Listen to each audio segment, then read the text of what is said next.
kakabsat ti Ebanghelyo ti Apo. Dayo ti may paiken ka o Kristo agtugaw tayo amin. Dungdungay kakabsat kin gagayem ti pamati naimbag nga bigat kada kay amin. Hadda tayon Apo iti may kasangapulo ket siyam a Domingo ti kadaywan a tiyempo. Ket ti tata Domingo Apo makipagmaymay sa tayo kadagiti kakabsat tayo iti ili ti bayumbong. Gaputa ti daytoy nga aldaw ket festa ti patron, our diocesan patron, nakainaganan iti cathedral awan sa bali ni Santo Domingo de Guzman. So the seat of our diocese is Bayumbong, whose patron titular name is Saint Dominic de Guzman. Kalsat kin gagayem dinapalpalama sa Domingo dagiti ebanghelyo ket sawen na kadatayo mainaig iti tinapay ti biag. No lagi pintay Apo. 2 Sundays ago mangigan tayo ti panangpaado na pesos iti tinapay ken ikan. Dinalapas lang nalalapalabas sa Domingo nang igan tayo kakuna na pesos haan laeng nga ti tinapay isu ti pakapnikan ti tao. Man does not live by the bread alone, but also with the word that comes from the mouth of God. Kati tata Domingo Apo mangigan tayo tinanunig nga kay papanan ti tinapay ti biag. Gapuanan tamangig tayo ni Jesus kunaen na siyak ti si bibiyag at tinapay ang naggapu sa dilangit. Dukanet ti siya sino man daytoy at tinapay agbiag tung agnanayon. Ket ti tinapay nga ited kunto isu ti lasag ko. When ited ko tapnog biag ti lubong. Malabit kun kunati kabsat haan nga nalakang awaten daytoy nga panagsauna a Jesus. Yesu nga nagdayumudong dagiti tattao. Gapuanan takunada saan aya daytoy ni Jesus nga anak ni Jose? Amamu tayo ti ama ken inana. Nga aping ibagbagana nga suna ti tinapay abimaba manipod langit. Lapit ko natin kabsat ken gagayam narigat daytoy nga awaten apan nauna a Jesus. Pamati laeng ti mangtulong kada tayo tatno mamati tayo ti balikas na a Jesus. Kabsat ken gagayem intay man gad aramaten daytoy babaen iti ordinaryo nga aramiden tayo. And we can understand this by our analogy of a food. Amutay Apo nga, datayo Apo nga Pilipino, uray no kun kunain tayo nga agrigrigat tayo, kaslahan mo't nga kuna tayo, madlaw nga agrigrigat tayo. Amen. Because we can eat more than 3 times a day. Amen. Nasaround-sound tayo. Kalpasan ti pamigat, alas 9, mangantay manen. Alas 12, alas 3, mangantay manen.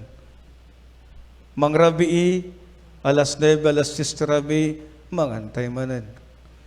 Ket nung makariing tayo, titinga rabii, mangantay manen. Isugarod nga sino ti mamating agrigrigat ti Pilipino. Because we can eat more than 3 times a day. Amen? Amen. Ken ko natin kabsat king gagayem, niyarig tayo garod, numangan, nagpamakan tayo, kabsat king gagayem. Food is an expression of our thanksgiving. There is a joyful heart when we serve the food in the table. Kung natin kabsat king gagayem, uray no simple lang tinapasamak ti biyag tayo. We like to serve food and we like to eat. Amen. Yeah? family gathering, every Sunday, it's a family day, or every day is a family day. Because mother, father would like to cook your special food and favorite menu. But our gospel today pointing to a deeper meaning of a food and a meal. No adda gamin apo tagpamakan, anya kaditi tugtugot tayo. Anya kaditi ranrantain tayo. Ti kinapudno na, tiranrantaom lang kadjimakan. Amen. Anya tintugot mo. Awan timbaga. Ha? Kung ayo supot. Idadumahan nga supot apo. Tugtugot na niti. Tupperware. Natakdakkel kaserola. Kuno kaldero. Isura da po mababainak. Gapuno awisin daket. Nakipanganlord na po padi. Mangyayawid pa eh. Na hamot nga rantak apo di mangyayawid na nudikit ko natin apo, more than the food that we get, it's actually there is more than nourishment that we get from the meal or from the food. Amen. Because food actually gathers. Food actually strengthens of our bonding. You as a family, when you come together for a meal, isn't it that kung natay apukat lumamiis pa yun di makan? Because you enjoy the presence of one another. Because you are nourished by the food of life and taught of life's experiences. Ako natay garot, kararag tayo pa eh, tanim. Nalamay isang timakan, sa itultuloy tayo tagtutungtong. Amen? And this is what Jesus is explaining to us. Because we're not only focused on the very food that we intake and we partake. Kaya kapsat kinagagayem, tiday tuwing ebanghelyo, may naig ti tinapay ti biyag. Yaw awis na tayo garod, that even our common experience of a food and a meal that we share as a family, as neighbors, as friends, is leading us to our deep appreciation of the Holy Eucharist. What do we get from the Holy Mass? It's just a piece of bread. Amen. Apay mapsug kagarod, jay basit nga tinapay. Kunayo pa'y nagimod na po padi, hampay mangirano di arak. Na? Tinapay lang ti mauawat. But I think Jesus is telling to us that the nourishment is more than the physical bread that we receive from the Holy Eucharist. Because what we get from the Holy Mass, we might be empty-handed when we leave the church. Amen.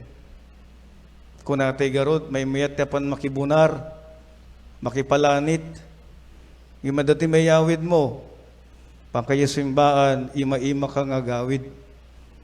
Amen. Sunod dati agpapakan kinadap misa at aduma panjay panganan. Imi pagmisa. But there is a deeper meaning, my dear brothers and sisters, in our gospel reading today. That what do we get? We might be empty-handed when we leave the church, it's true. But deep inside our heart, we are filled with a lot of blessings. We are filled with the joy of God. We are filled with the joy and the hope of God. There is a kind of healing. We are inspired again. We are strengthened again for our 1 week activities and working. And there are a lot of more blessings that we get from the Holy Eucharist. Amen. My dear brothers and sisters, our Lord Jesus Christ then is reminding us that let us seek for a nourishment that would really truly help us in our day-to-day living. Nagiti Hudyo, nagdayamudom na kina Jesus. Kapuanan, ti panagkuna na. Nakasatno sunag balin nga tinapay tibiyag. But that's only faith that will tell us that when Jesus saying He is the bread of life that we receive every time we come to celebrate the Holy Eucharist is that there is greater and something more that we can get from the Holy Eucharist. Isn't it? That our mind, our perspective, being enlightened, inspired, and directed to what is right and what is good. Isn't it, my dear brothers and sisters, that there is a kind of hunger that we are being satisfied when we come to celebrate the Mass? There's a kind of transformation. There's a kind of change. There's kind of stirrings. Only by listening to the Word of God. Only by listening to the songs of praise and songs of God. And also by listening to the Word broken and shared in the Mass. Walang-wala po tayong dinadala paglisan natin ng simbahan. Pero punong-puno ang ating puso at kaisipan. At lalong-lalo na ang ating pagkatao na binasbasan at pinagpala ng Diyos para sa ganon ay patuloy po nating harapin ang pagsubok ng buhay. And this is what Jesus is telling to us. The nourishment that we get from the Holy Eucharist. My dear brothers and sisters, that is why let us always make a point that a meal that we share together should strengthen our bonding, should strengthen our love for one another, should strengthen our care for one another, and should strengthen our being a community for one another. Isuragabsat kinagayem kunatay garod, iti pandangan ket napateg launay. Gapuanan iti pandangan kunatayo mapnek haanlaeng iti tiyan tayo. Tudiket iti puso tayo. Tinaken tayo. Tiisip tayo. Ten kinatao tayo. So at kapsat kinagayem sape kumagarod tada kayo nga naganak, ket mayat susuroyo, ket mapadakdakkel tayo dagiti anak tayo, asapi ko magarod, nga hanlaeng iti makan nga mapnek ti tiyan, nudi ket ti makan nga mapnek iti kararawa, ken puso, ken naken tayo.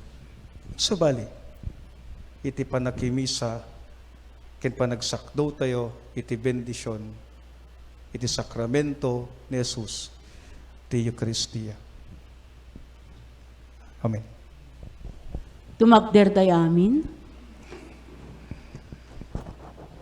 Mamatiyak, ti Diyos Diyos na ama, manakabalin amin. amin.